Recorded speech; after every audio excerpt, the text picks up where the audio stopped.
All right, and I think we can get started. So welcome everyone. Thank you for logging on and attending this evening's program. My name is Matt Schumann. I am on the programming team here at Cary Library. Before we begin, just a few things to note. Please let me know in the chat if you have any technical issues that I can try to resolve. If you have any questions or comments, feel free to send them via the Q&A button. And this program is made possible by the generous donors to the Cary Library Foundation. I'd like to now introduce Bill Gette. Bill is the former sanctuary director at the Joppa Flats Education Center in Newburyport, Mass. He has been leading expeditions around the world since 1986, having traveled to all 7 continents. And tonight he will be talking about Honduras. So now please welcome Bill. Thank you very much, Matt. Good evening, everyone. It's nice to be back with you again. Again, if you have questions, if you could send them on the chat line to Matt, he'll pass them along. We'll certainly have a question and answer period at the end of the program. I believe I have one more program coming up for Cary Library, which is scheduled for July 1st, and we'll be going to Kenya, which is a wonderful experience too. Anyway, Copan and Honduras and Pico Bonito is where we'll be going this evening. And again, if questions, and again, really appreciate the support the library gets. Again, to me, libraries are the most democratic, small d, democratic organizations we have. And if you can support the library with a donation, that would be tremendous, because I know they serve so many people in your community. Okay, so let's go and just a little bit of background of Honduras. And so at the end of the program, I'd like to know if any of you have been to Honduras and what your experiences were there. But I just like the symbolism that you see. This is the flag of Honduras. And notice the 2 blue bands or cerulean bands that represents to the 2 oceans, because Honduras is impacted by both of the oceans. The white band is supposed to represent the land, peace, and prosperity. And notice the 5 stars, which is a little bit unusual, but these 5 stars represent Honduras, Costa Rica, El Salvador, Guatemala, and Nicaragua. These were countries that basically, at the end of the Spanish colonial period, they just sort of dumped them and say, you're on your own. So those 5 stars represent those 5 countries, okay?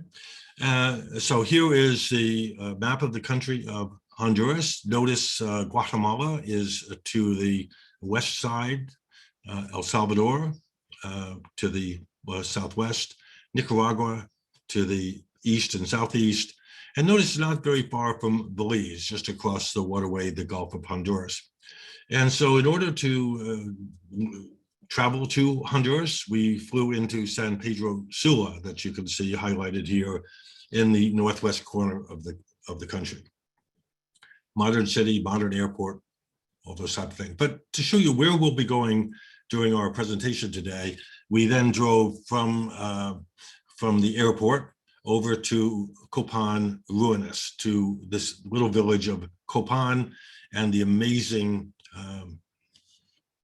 relics, ruins there in Copan. Then Pico Bonito, which is a hotel area and wildlife refuge.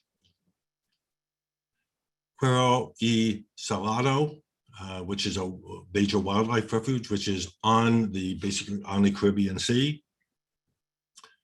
Rio Aguan Valley, we'll make a special trip over there because there's an endemic bird that is only found in Honduras. It's endemic to the country, and it's only found in 5 or 6 places within the country. So we're talking about a bird that has very, very limited distribution worldwide, because it's just one place. So we flew into the country, and about a 2.5-hour drive, we came over to the village of to Hacienda San Lucas, where we're going to be staying. So this is outside the village of Copan, on the Copan River. Just get a sense for what some of these haciendas, what some of these little lodges look like. I mean, it's rustic, but to me, it's absolutely beautiful. And notice the flowers everywhere. Just get a sense from, there's one of the traditional farming carts in the foreground here of the photograph. So just the various different rooms in the hacienda and the restaurant inside this building. Just get a sense for, again, what this kind of place would look like if you are booking a hotel of this nature, of this hacienda, this lodge. Okay, and from part of the property, you're looking over the Copan River to the village of Copan. Notice it's really very dry once you get away from the river. But if you notice in the river, the floodplain, there's agricultural going on, but the hillsides are very, very dry and very hot. Okay, so on the grounds of the lodge are these los sapo, okay, or the toads, and these were carved. These are carvings, rock carvings, that represent toads. And apparently, as I understand it, that women that were looking to have children or about to give birth would come to this place because it brought them good luck. The idea was that toads and frogs and things like that are very prolific. And if you wanted to have babies, well, this is a really good place to come and contemplate having babies. So that's I think in the image, you might be able to see that the toad is facing to the left, has two bulging eyes and the mouth on the left-hand side, near the left-hand side. Okay. So just some of the birds that one would see easily from the hacienda, just all around Copan. This is a turkey vulture. This is a bird that has a wingspan of about a little over 6 feet. And we have them around Lexington. We have them now in eastern Massachusetts. About 50 or 60 years ago, this was not a common bird at all along here, but I believe it is because of the interstate highway systems. These birds are just moving up along the highway systems because I think part of some of the animals that are hit along the highway, the vultures are cleaning up. Notice the head has no feathers on it, or certainly the front part of the head, for cleanliness. And what this bird is doing, I took this photograph in the early morning, and what the bird is doing is exposing the underside of its wings to the rays, solar radiation, in order to dry out the undersurface of the wings and also to kill any bacteria or fungus or things of that nature that may be growing in among the feathers. So this is part of the maintenance of the feathers to do this. Okay. Okay. Now this is the other vulture that's very common, and we do have some of these vultures around New England. Again, a very recent addition to the avifauna of this area. But notice again the head with no feathering on it. And this is where the turkey vulture finds its food by scent, by smelling. The black vulture basically mixes in with the turkey vultures, and it finds its food by sight. And you'll see them along the side of highways, and you'll see them in garbage pits and things of that nature. But these are very, very important birds in terms of cleaning up dead and decaying material around. Okay. Just some of the large, this is a large flycatcher. This is boat-billed flycatcher, because if you look at the bill, it looks like the keel of a ship upside down. Large flycatcher, about the same size as the northern cardinal. Okay. Okay. And of course, we get parakeets and parrots. This happens to be the olive-throated parakeet.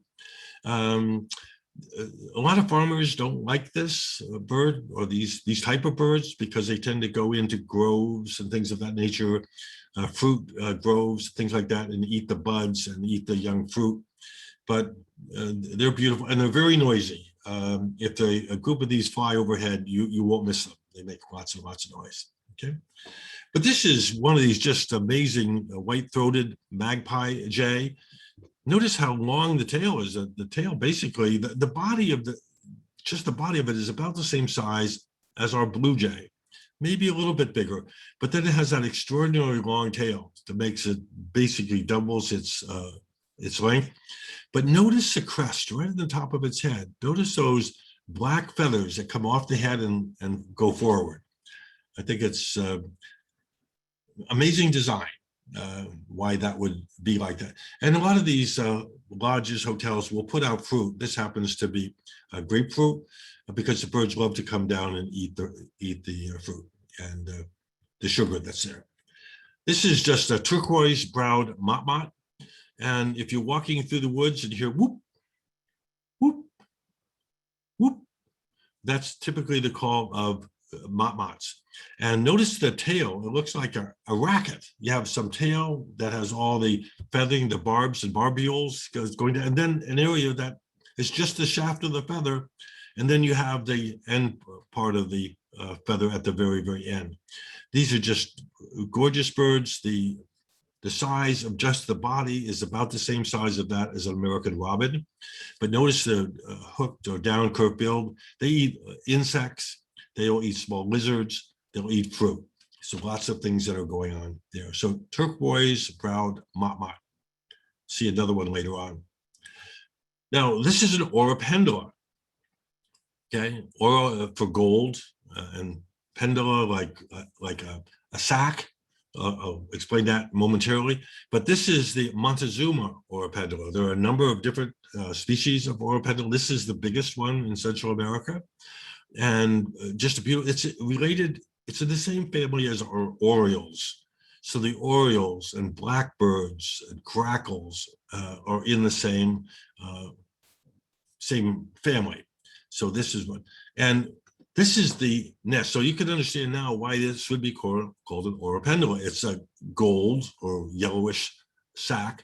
These are the nests that the females weave. And just like around Lexington, you have Baltimore orioles that are making nests, the hanging nests that the female weaves. And they're typically in Lexington, you might have a tree that might have 3 or 4 different nests because they're semi-colonial. They'll have their nests separated, just one nest per tree. But even Baltimore orioles sometimes will have several nests in the same tree. But I've seen these oripendula nests in tree where there are 30 or 40 of them all in the same nest.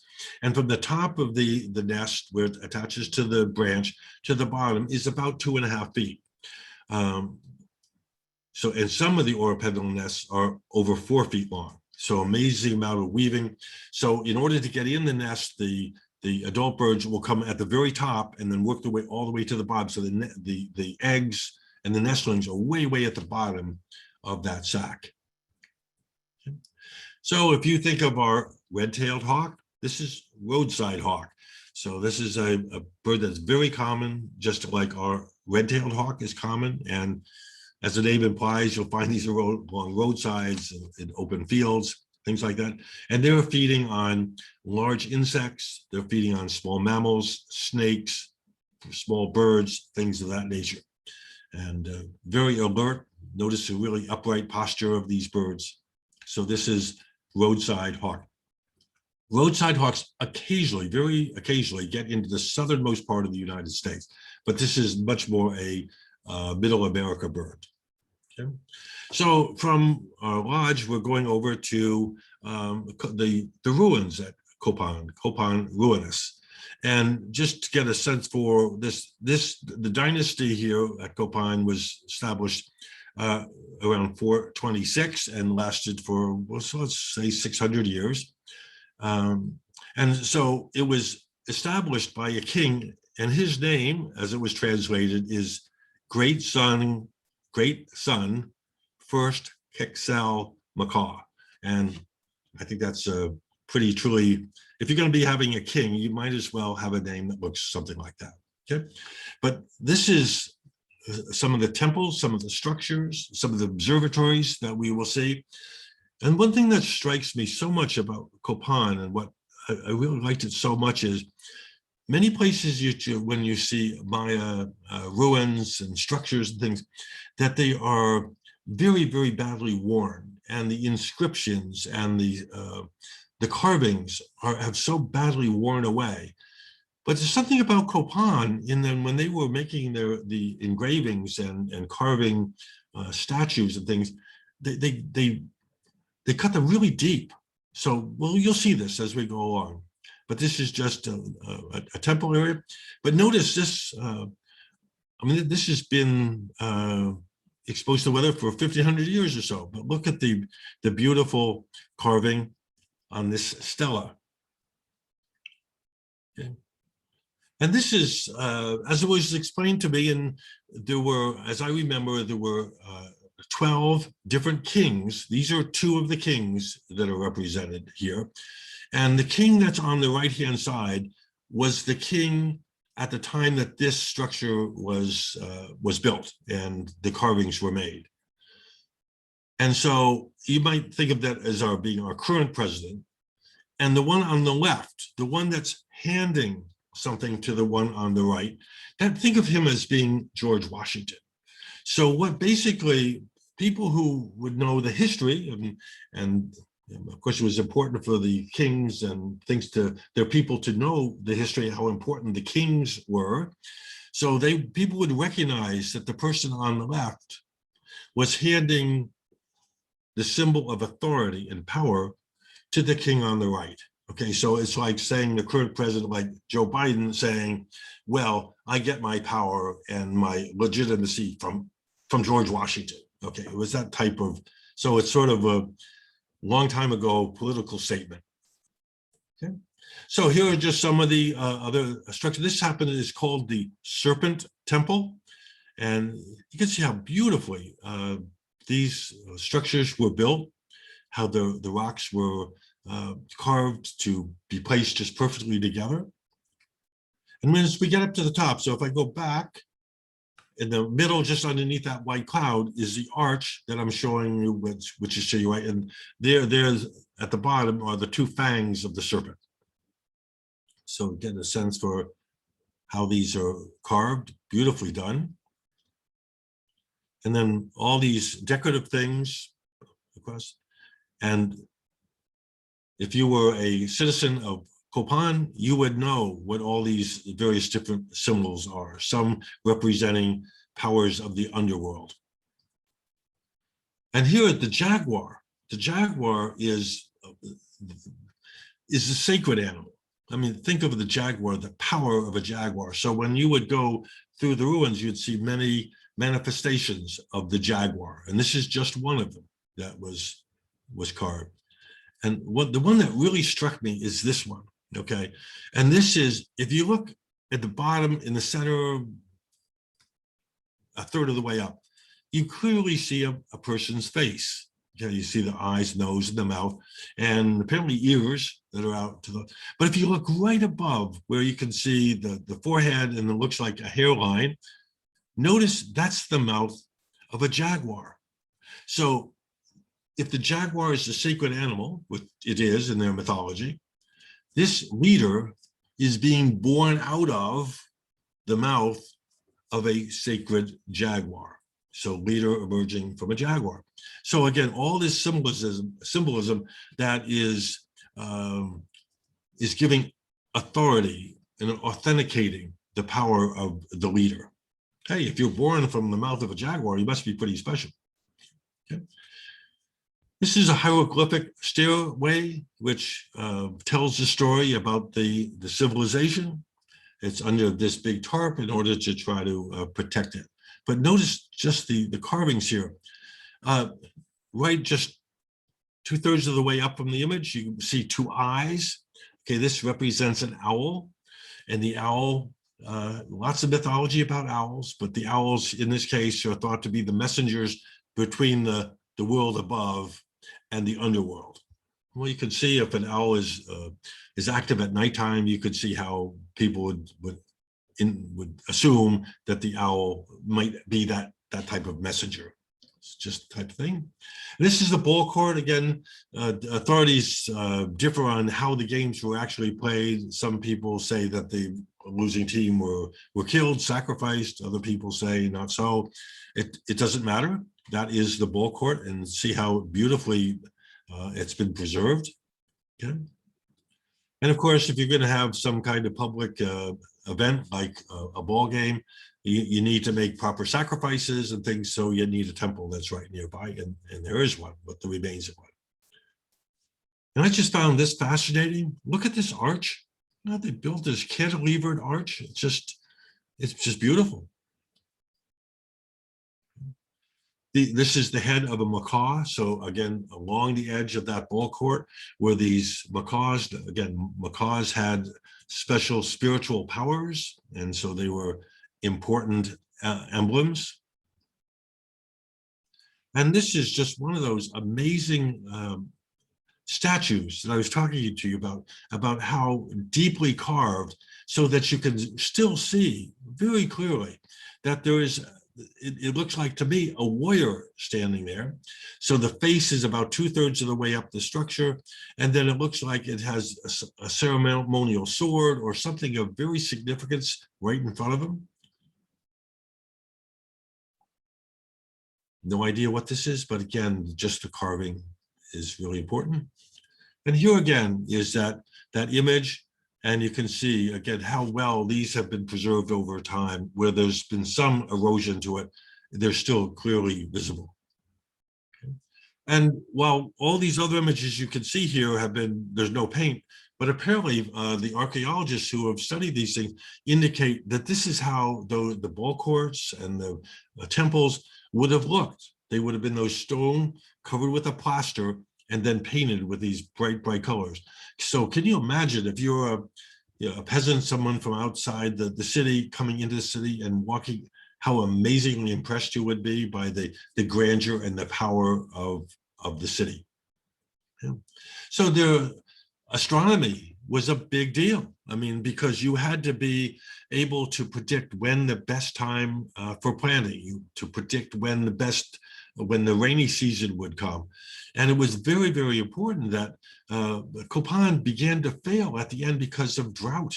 Okay, and can you imagine the stress, the pressure on the astrologers and the astronomers and things like that to try to figure out when is that rain going to come? Because without the rain, you're going to starve. Okay, but you have different symbols for the sunrise and the sunset, for the Milky Way, the moon, and Venus. Venus was an important body in the night sky. So just some of the things you would see. And just going along the Copan River, just some of the birds that one would see. This is a golden-fronted woodpecker. In Lexington, in our area, we have red-bellied woodpecker that looks somewhat similar to this, but this is the same size. This is the same size as, say, our flicker, northern flicker. Really a handsome bird, and relatively common in Middle America, in Central America. Okay, here's a blue-crowned motmot. So we saw another one before. And here's some free-living Scarlet Macaws. This is a bird that was very badly decimated for feathers. I mean, if you wanted to look dolled up, get some feathers from a macaw. And also for the pet industry. But they're being protected more. The same problem that they have in Honduras, they have in Panama and Costa Rica, where again, the numbers of these birds dropped very, very badly, but are recovering now. Okay. This is an interesting bird. It's not particularly colorful. This is clay-colored thrush, or clay-colored robin. It used to be called clay-colored robin, and then they changed its name to thrush. And we get some of these in southernmost Texas. If you were to go down to Brownsville, Texas, in that area, in the southernmost part of Texas, you can see some of these.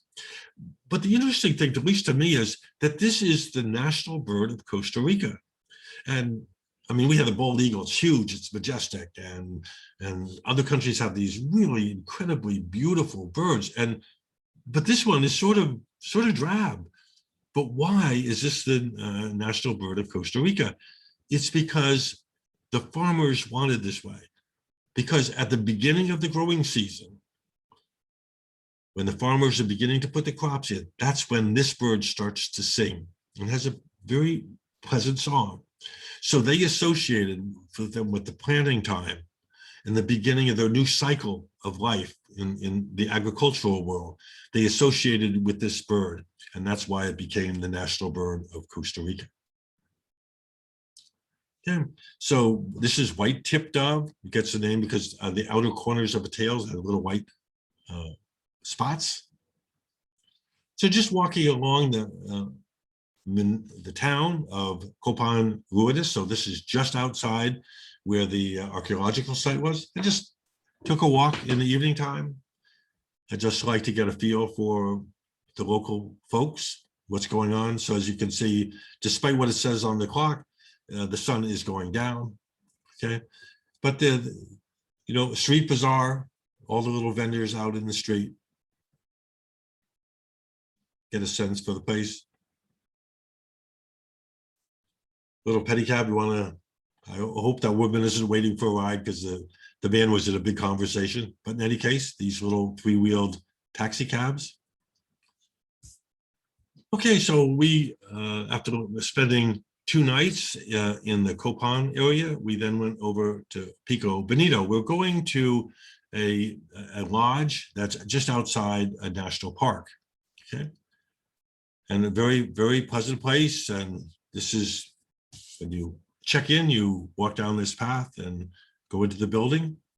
Okay, and what they do, if you've never had a chance to travel to South America, I really encourage you to do so, because if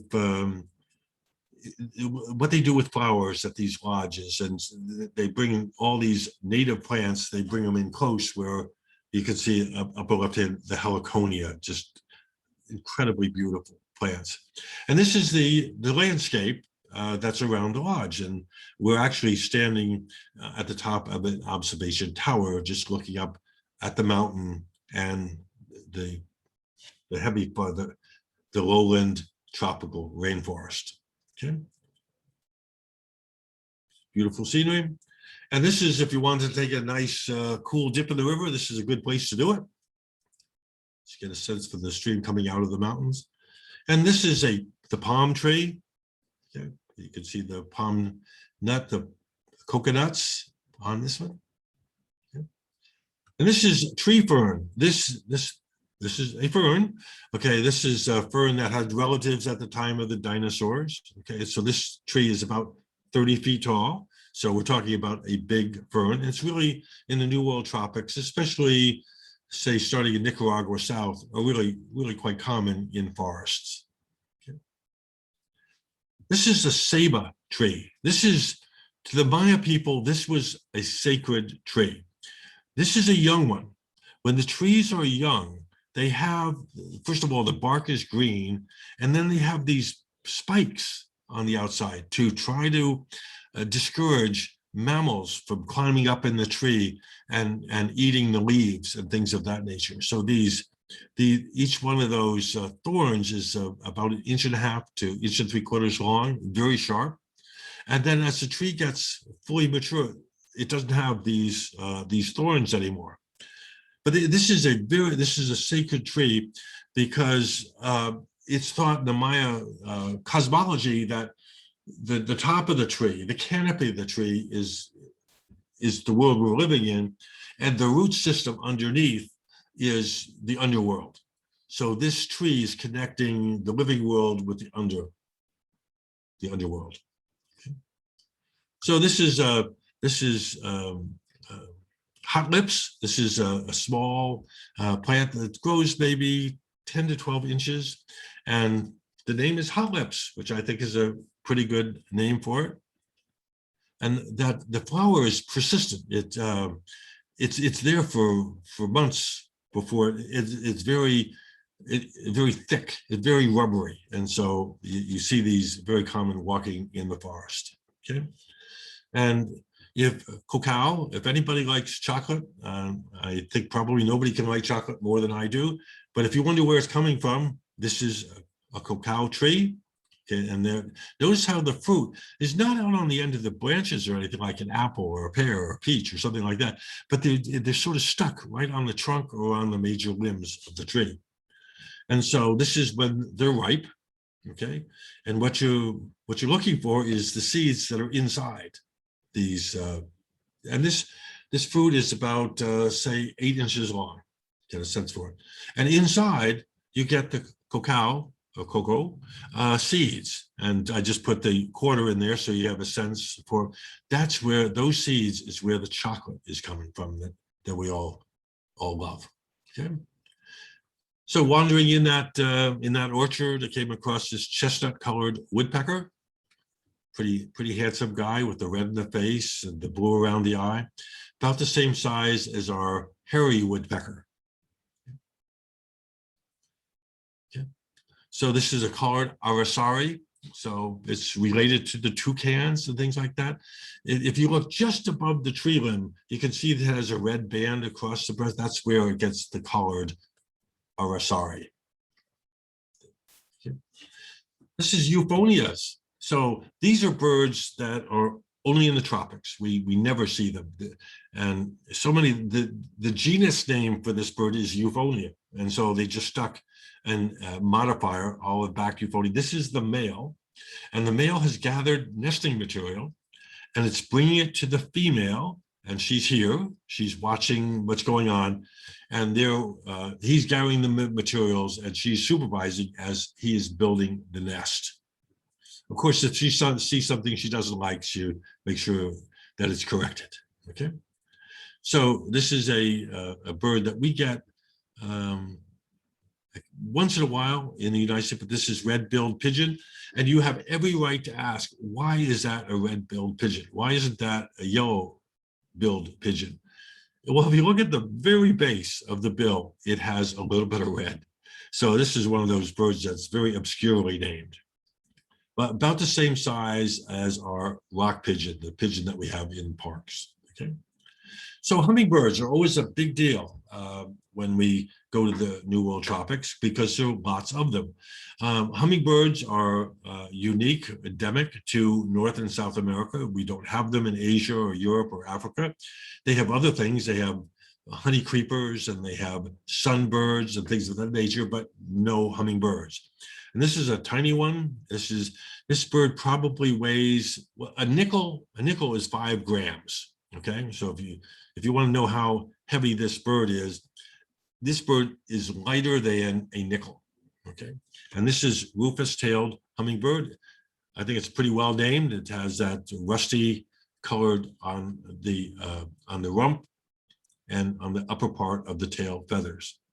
Okay, this I went here in April, and this is nesting time. This is a great kiskadee, and again, this happens to be the male, and again, it is collecting nesting material and bringing it to the female for the construction of the nest.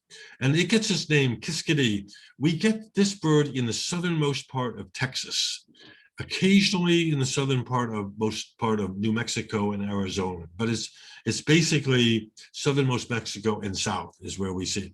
And it gets its name because its call is D, kiskadee, kiskadee, kiskadee.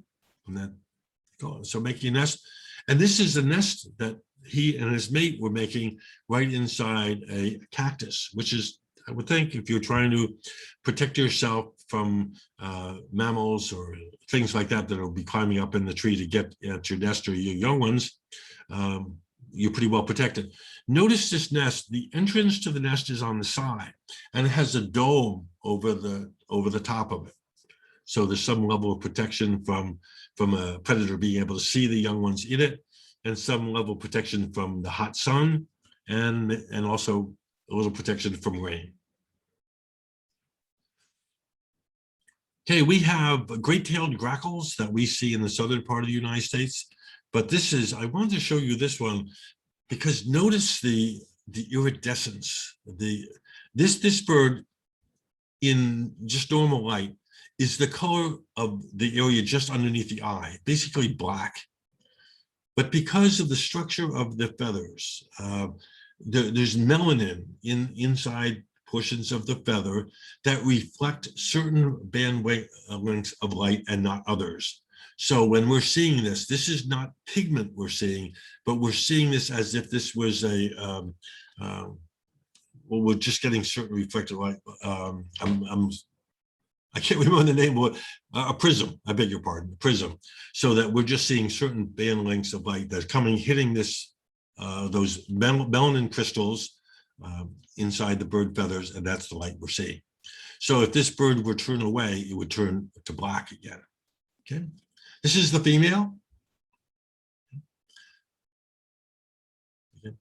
So another hummingbird, I think this is just a beautiful one. This is another one, the gorget. That's the gorget is the area of the throat going down onto the upper breast here. As that bird, I waited for this bird to turn so that I would get the iridescence of the gorget. If it turned back the other way, the gorget was just a dark color, like dark purple or black.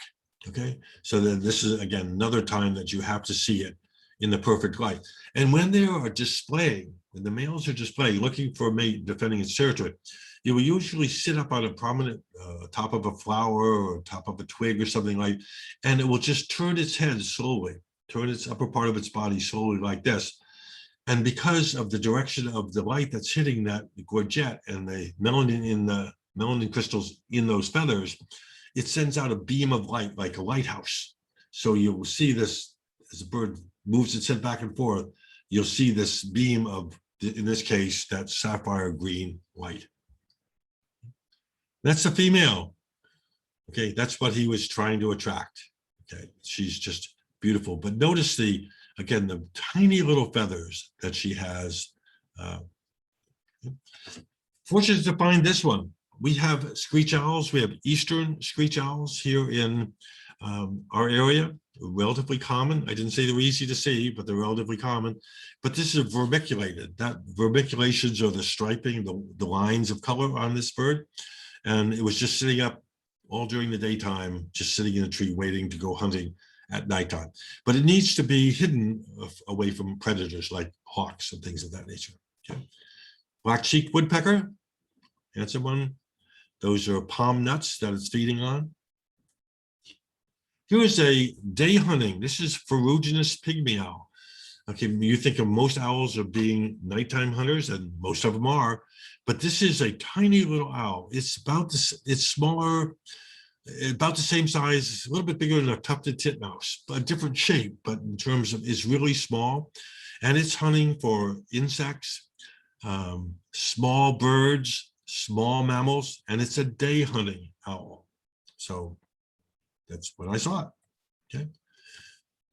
Now, this is a brown jay. We get brown jays in the southernmost part of Texas also, but this is a brown jay. Notice that yellow eye ring around it, just beautiful. These are in Belize, the name for this is PM, like PIAM, because the call is sort of like PM. So the official name is brown jay, but other places it's called PM. Okay, we saw an arsari before, but this is a toucan. This is the keel-billed toucan. I think its name has changed now. I think it's now rainbow-billed toucan, but it's a striking, beautiful bird. That bill, you say, what could it possibly use that bill for? Well, it uses fruit, eats fruit. It eats the coconut nuts, things of that nature. It also uses that large bill to reach into tree cavities where there may be a bird nest to grab eggs and young birds out to eat those. So an extraordinarily beautiful bird of the tropics. This is a mannequin, okay? This is a bird, this is the male. The females are just usually uniformly drab green and greenish olive green, but the males are pretty spiffy. And they form leks. L-E-K is a lek. A lek is where the male birds display to attract a female. The female, when it comes time to copulate, to fertilize her eggs, she will come into a lek, and the males will display for her. She copulates and she's gone. She's done. That's it. Okay. She may come back for a second egg, but that's the interaction between the males and female. That's it.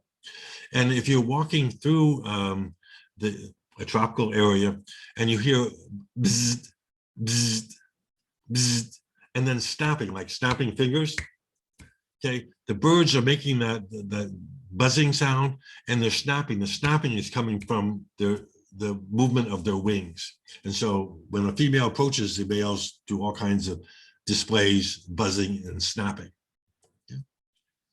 I think maybe you'll recognize our gray catbird, but some of our gray catbirds that I have them right around my place, several pairs right around in Newburyport. They're common in Lexington, but some of them overwinter down in places like the Copan, Honduras, Belize, Mexico. Okay. This is another one that we think of it as our warbler. This is Kentucky warbler. This is a bird of typically of the southeastern United States. And we think of these birds as being our birds, but they're only with us like for 3 months. They arrive in May, they're here May, June, July, and by August, the adults are gone. Okay, and they're spending all the other time either migrating or somewhere like as in Honduras. Okay, Baltimore Oriole. Baltimore Orioles come in the 1st of May, basically last week in April, and by July they're silent, and by August most of the adults are gone. So we only have them for a very short period of time. Okay. Summer tanagers, we do get southern tanagers occasionally in Massachusetts, but it's more a bird of the southeastern United States. And notice the bill is basically the color of your fingernails. That's the male, and there's a female. So she looks very similar to our scarlet tanager, but the scarlet tanager bill is dark, and this one is, again, the color of your fingernails. An agouti, this is a common mammal throughout Central America. We don't get them in North America. Okay, and Kawada or Kawada Mundi, the dominant males are typically referred to as Kawada Mundis, but this is it looks similar to a strange-looking raccoon is what they look like, but they love to eat fruit. They'll eat, they'll take nestlings out of nests, they'll eat eggs, whatever a raccoon would eat, this is basically what a kawada would eat. And then you get these wonderful lizards. They're all over the place. Okay. Now this is a very interesting, this is Basilisk Wizard. This is the male, and it's sunning himself, but also displaying. So he likes to get a nice rock where it's nice and warm and where the females could see him. And he basically does push-ups, okay, raises his body, okay. He has a crest off the back of the hill, back of the head, okay. But notice how long that tail is. It's like twice as long as the body. The common name for this lizard is Jesus Christ lizard. And it comes from the idea that this lizard, when it's threatened, it can actually run across the surface of the water. Okay, it moves so quickly, and the surface tension of the water is enough at the speed it's running to be able to hold it, so it can actually run right across the surface of the water to escape. Okay. And then you get these wonderful butterflies. Two of them are the host plants are heliconias, and you get these extremely beautiful colors. And then on the right-hand side, notice the queen. We have our monarchs and we have viceroys, and this happens to be the queen. Hey, big thing in the New World tropics is leaf cutting ants. These are ants that cut sections out of leaves, take them back to their colony, and then they grow a fungus on it, and they actually eat the portion of some fruit that the fungus produces. So these are actually ants that are farming. These are army ants, okay? This is, you don't want to step in the middle of an army ant. And I've seen swarms of these army ants that come such that you don't initially see them, but you could hear them moving through the leaf litter. I mean, when there's a group of army ants, you could see there could be 1 million ants in there, and they go down through in the holes after spiders. They go up in the trees looking for any kind of caterpillars or insects. So anything that's in its way. I saw them go into a hole. It was a tarantula hole, and this big old tarantula comes out of the hole trying to escape from these army ants, and they swarm over it. And literally within a minute, it was completely dismembered and taken apart. So these are tough things. Now, if you have a home, or you're in a hotel or a lodge there, and the army ants come into your building, just get out of the building. You want the army ants because they'll go all through your house or through your room, and they'll clean out any cockroaches or anything else and just wipe it out. And several times I've been at lodges in the New World tropics and had army ants come, and it interrupts your sleep for a while, but you know that your room is clean after that. Okay, termites, big termite colony. This is like styrofoam, and some birds, when these colonies are abandoned, they make their nests in there. So we're going over to a national wildlife refuge, and one of the key things, Cuero y Salado, Salado, okay? And in order to get there, you have to take this little train. This is the weirdest little train I've ever seen. This is it, okay? This is the passenger train, okay? So the engineer is in the cab on the right-hand side, okay? And then the little coach that you see, and this is about a 6-mile ride in order to get from basically the station over to a waterway that would then going to take a boat into the wildlife refuge. So here we go. We're going to go, and if you notice a narrow gauge track, and it's not all that straight, but it's perfectly wonderful to taking this train right along through the village. And you want to talk about a rail system that may be not the straightest, and the cows right in the middle of the right of way. And then there's some men down here with a big old truck, and we're going to pick them up, okay? And so they're going to be harvesting coconuts. So our train comes up, hooks onto them, and we're pushing them down along through the fields over a small bridge, okay, to the end of the line, where they're then loading up one of these cars with coconuts. But we're going to get on a boat, okay? And we're going to go up this in the inlet. The Caribbean Sea is just a few hundred yards to the right, but it's just a wonderful thing to take a ride along one of these very gentle areas of the river. This is red mangrove. Mangrove trees are very important because all those prop roots quiet the water, okay, break up the waves. They collect silt, and so they actually form little islands over time. So this red mangrove goes right out into the salt water. Okay. This is a white ibis. This happens to be an immature bird, but notice that long decurved bill that it uses for probing in the mud. It eats crabs and small mollusks and whatever else it can find. Okay. This is the same green heron that we have here in Massachusetts. It breeds in Massachusetts. It's really handsome bird, and a lot of people will say, well, that doesn't look very green to me. Well, I've known this as a number of different birds. I knew it as little green heron. I knew it as green-backed heron, and now it's just green heron. And I'm still looking for the green, but that's okay. Okay. This is wood stork. Notice the wood stork. It looks like it's caught a crawfish or something of that nature. Okay. These are very, very large birds. They have a wingspan of about 7 or 8 feet. Okay.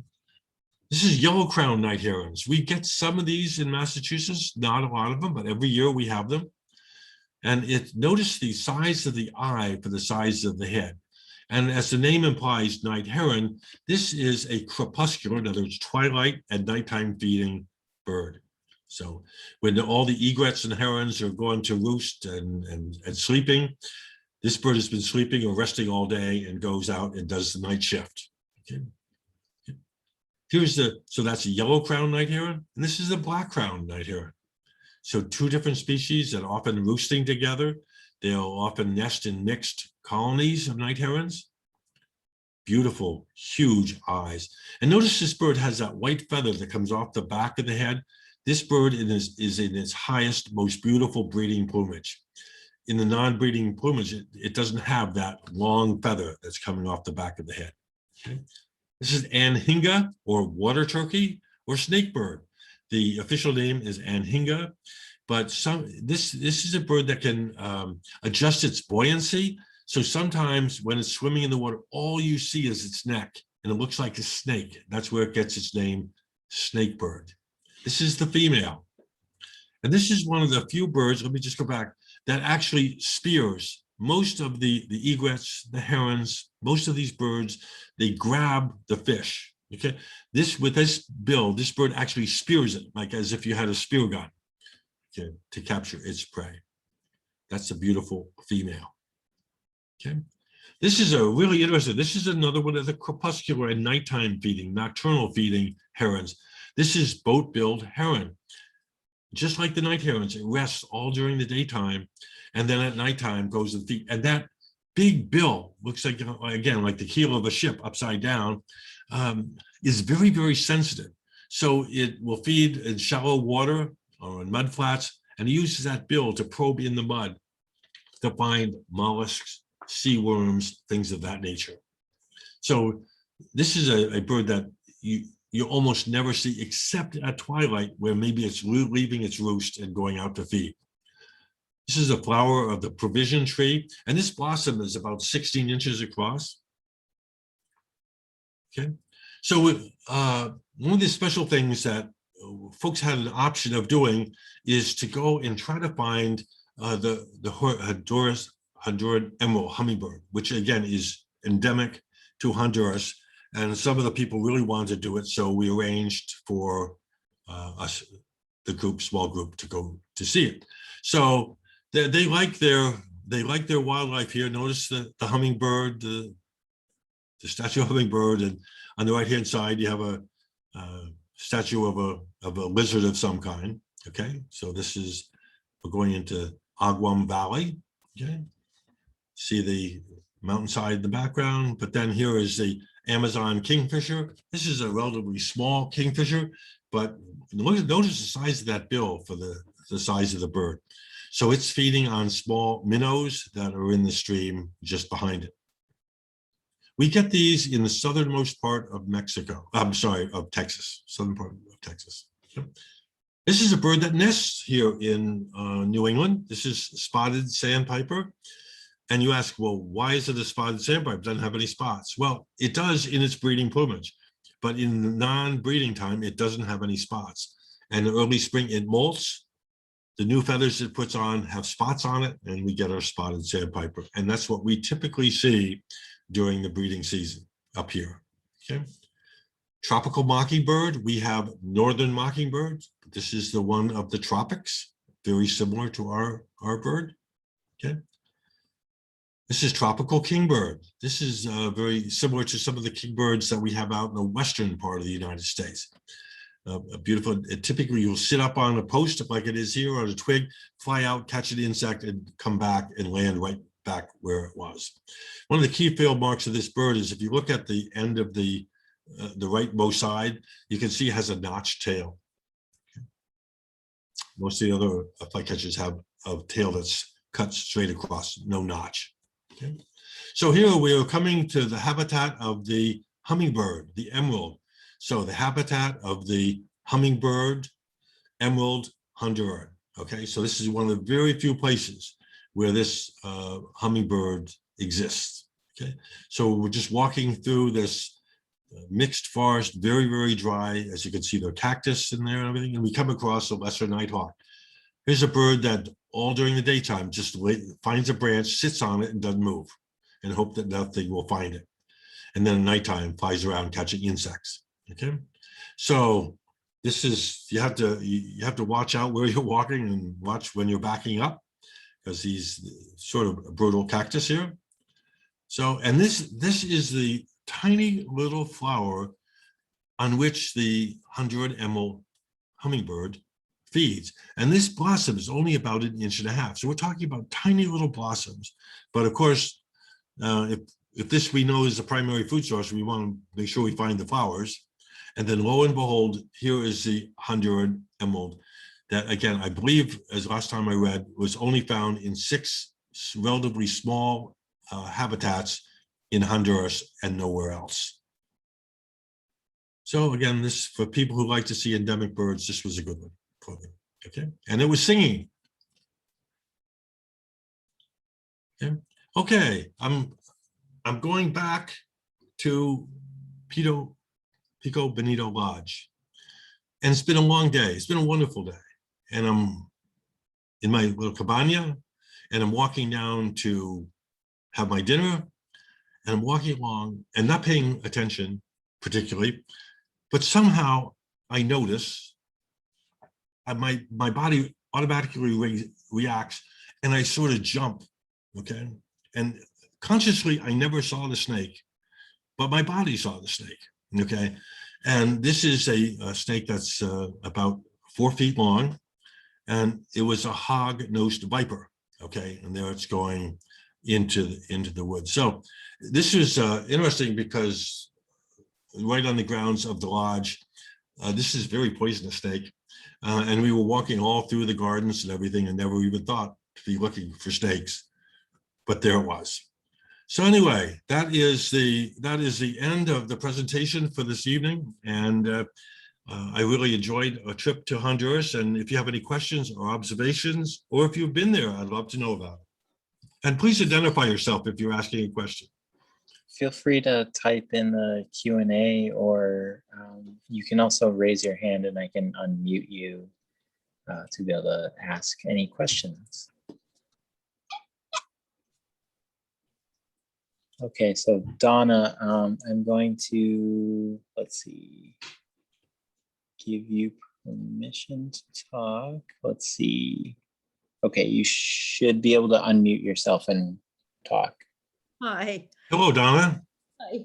So I was really impressed by the beauty, but my mindset going into it was thinking of all the immigration and the people leaving and the gangs and the terror and the violence. It's such a juxtaposition. Talk about that, please. Yeah, Donna, thank you very much. Now, during the time that I was down there, never had any difficulty. People were very gracious and very friendly. We saw no evidence of anything, but we do know that Honduras has a very bad economic situation and a lot of crime. Tegucigalpa, the capital, is lots of crime and murders, unfortunately. So the poor people in these countries, Honduras and Nicaragua and just El Salvador, I mean, life is tough, and the gangs and the political situation is not very stable. But we never experienced any discomfort at all when we were there in terms of feeling at risk or anything. But thank you for your question. Jean Rosenberg asks, when did you travel there? I believe it was April, a few years ago. Because some of our birds are birds that, like the Baltimore Orioles and things like that, of that nature, that will be breeding in North America, were still there. They had not quite left yet. Someone had asked, were there any concerns regarding security? But I think you touched on that. We never saw. I mean, I have been places where we have needed security, but in this trip, there was no evidence to us that anybody was protecting us. Okay, I mean, it could have been going on, but we never saw it. I mean, other places, people with weapons have traveled with us. So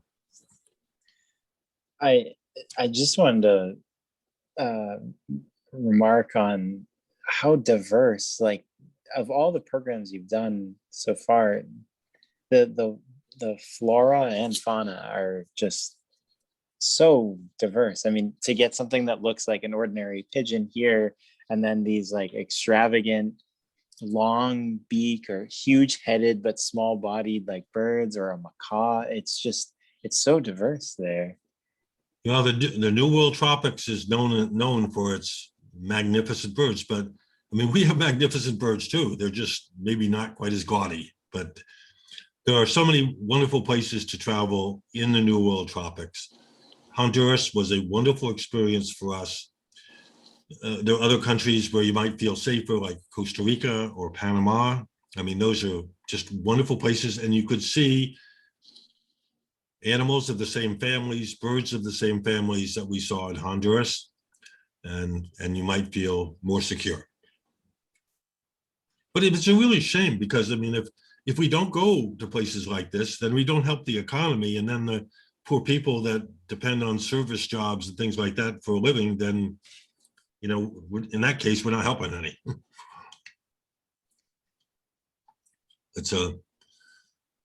I mean, I've been places where when bad things have been happening, and the local folks are just begging us, telling us, please tell people, like happened in Kenya, please beg people to come because everything's safe here, and the world news is not good, but everything's safe, but nobody's coming, and their families are suffering. There's a comment in Gene Rosenberg again. They highly recommend Colombia as well, and they can make a comment on traveling and birding there. Yeah, Colombia had a time where you wouldn't want to go to Colombia, but I understand now Colombia is really doing well now. Colombia, for folks who have traveled, I've not been there, but people who have been there says it's just wonderful. Gene, if you, I elevated your permission to be able to unmute yourself if you want. Yeah, okay. Yeah, I think I did. Can you hear me? Yes. I guess I don't have the visual, but our daughter was there from 2012 to 2015, first teaching and working in human rights. And so I went to travel, and Gina Nichols from her, I can't remember, Sunrise Birding. I had met her at the Mass Audubon bird gathering, and she recommended some people. So when I went to visit my daughter who was in Bogota, I went out birding outside of Bogota with someone who was working on his PhD, and he was recording bird sound. So that was fun.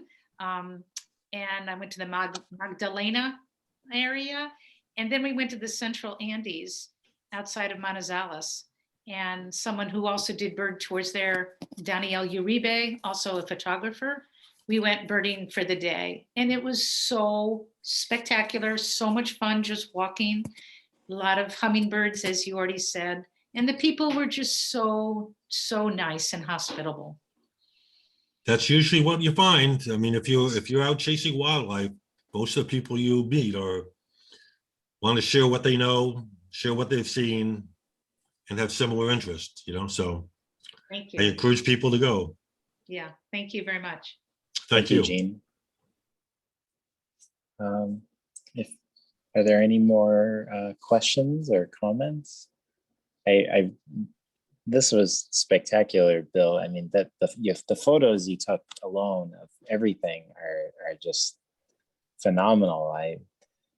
Sometimes I wish you had like a website that you could go through all these like tours. I guess that's why you have to attend the programs. Well, maybe sometime I'll do that if I ever slow down a little bit.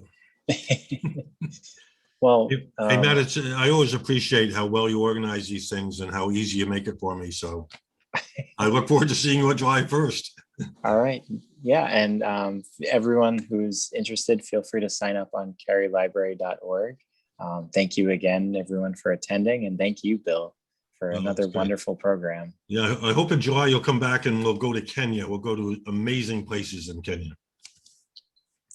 Perfect. Well, thank you. Well, thank you, Matt.